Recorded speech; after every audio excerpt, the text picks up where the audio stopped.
Well, Cuse fans, we thought that this Thursday night game was going to be a good one to show that they could regroup on offense. Well, you know what? It opens up a whole nother conundrum of things. As you know what? Syracuse shows there are a lot of issues going on with this team, especially on offense. First, the offensive line. Thing is, I'm tempted to do a Bill O'Reilly, but not with my producer here in the room. I will just say, right now, you suck. There's a light way of saying it. As right now, you couldn't open a hole in a thing of Swiss cheese.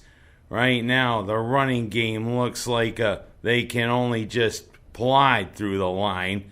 You can't open a hole. And Tommy DeVito, it's one half of one half of the other. First, the line had DeVito running for his life a lot of the night.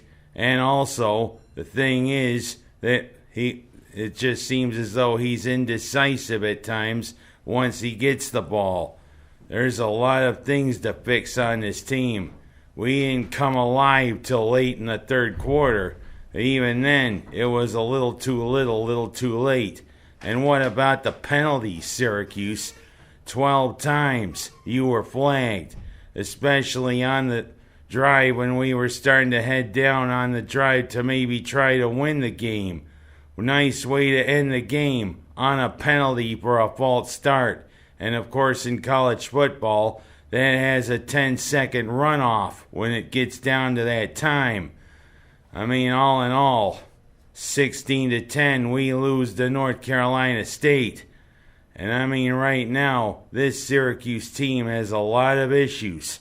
We got the rest of our ACC schedule to finish out the season, and I'm like Jim Mora in his famous playoffs rant.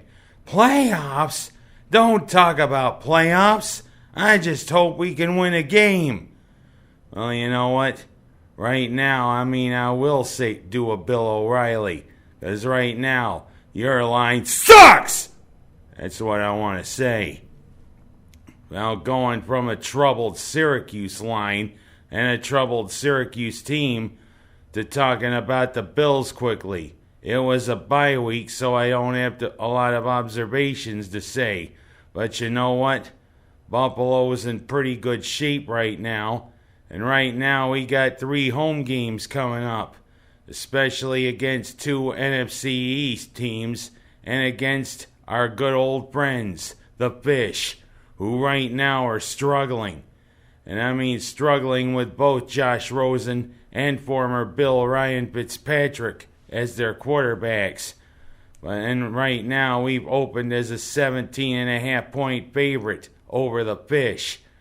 But this is the time. It was an early bye week for the Bills, and you kind of wonder. The NFL schedule makers kind of stagger them, but I'm just a little worried about the early bye week. Was it too early? You ask me, it should have come maybe right near Halloween. Because things can get a little trick-or-treatery, if you know what I mean, especially with injuries and other things. But this Bills team right now is riding a good wave. And let's keep it going against the Fish. And now I'm going to talk about things minders. First, quick thing to the football team. A team that came 2 hours up here to play us and still beat us. Still shows the problems with the football team and problems with this federation schedule. Wellsville comes up from near the border. And the thing is, you want to know why it's called Wellsville? It's because nobody gets sick. Oh well, the thing is, apparently there was a prominent citizen named Wells. And that's how Wellsville got its name. Of course, Wellsville was not too far away from where oil was discovered in the United States, at Titusville, Pennsylvania, just a little ways across the border. But still, Wellsville comes up here and wins 33-19. Well, the Waterloo team goes down to the cleanest village in the Finger Lakes, Bath, and winds up winning a defensive battle, 9-7. Right now, Waterloo's doing pretty good with a 3-3 record, while Miners is 0-6, heading into their season finale against Whitman. And of course, Waterloo welcomes a team from all the way across Section 5 who's got a nice young star from Section 5 on it, Attica. Of course, maybe Waterloo can send this Attica team back to jail, if you catch my drift. Maybe Miners in its final game of the season, of which it appears to be headed to the Connors and Ferris Bowls, can maybe break through with a win against Marcus Whitman.